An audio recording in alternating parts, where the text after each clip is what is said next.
You must be wondering, are the chip companies making profit because of the global supply shortage? Hey guys, welcome back. In this video, I'm going to talk about the earnings of semiconductor company. I'm gonna compare it for 2021, 2020, and 2019. You may be interested in watching this because if you invest in ETFs Semi, the semiconductor ETF, Semi ETF has been around since September 2021 and it hasn't done much move since inception. I'm not an expert, I'm just a guy who's willing to share what I've learned. And we have covered a Semi ETF by ETF Securities, and we raised some concern with some valuation of the company that has high PE ratio about 200.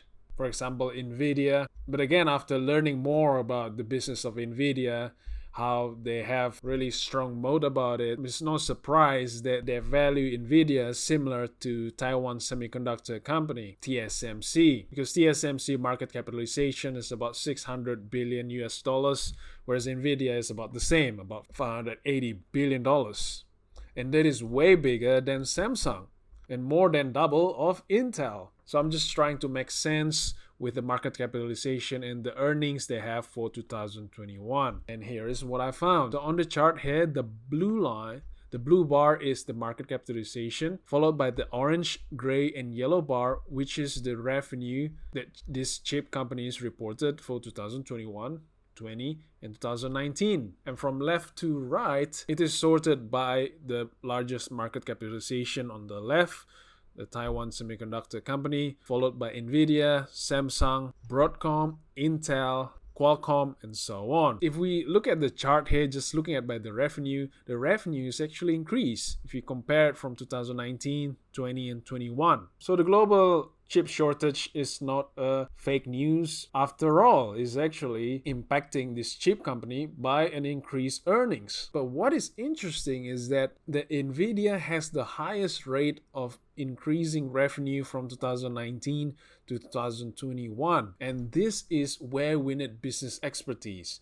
We need someone who understands the chip industry, what's going on, where's the trend going, is it AI, is it metaverse, is it omniverse? And I'm still wondering up to this day, why is Intel, which has larger revenue than Taiwan Semiconductor Company, has a market capitalization about $200 billion, whereas TSMC has a market capitalization 3 times bigger? And if we take up the blue bar, which is the market capitalization, what's more interesting is that Samsung, the semiconductor earnings is just part of Samsung. But why is Samsung market capitalization is only above $100 billion? But the revenue is huge. It's about $220 billion.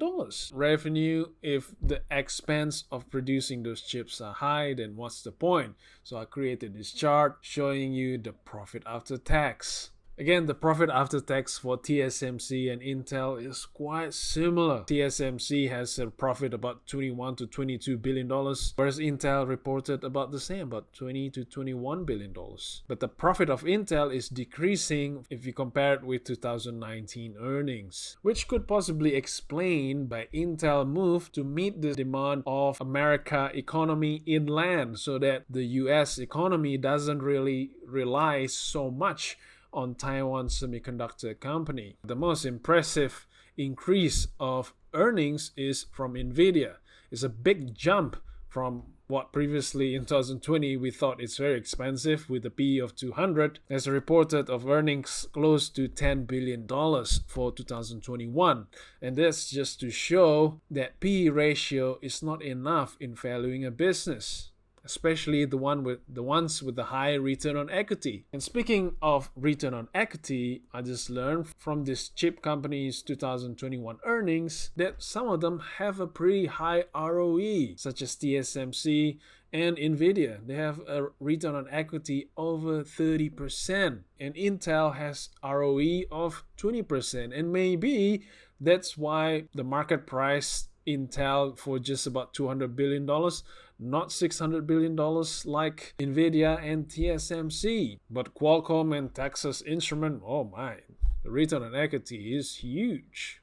So again, thank you so much for watching. I hope you find value in this.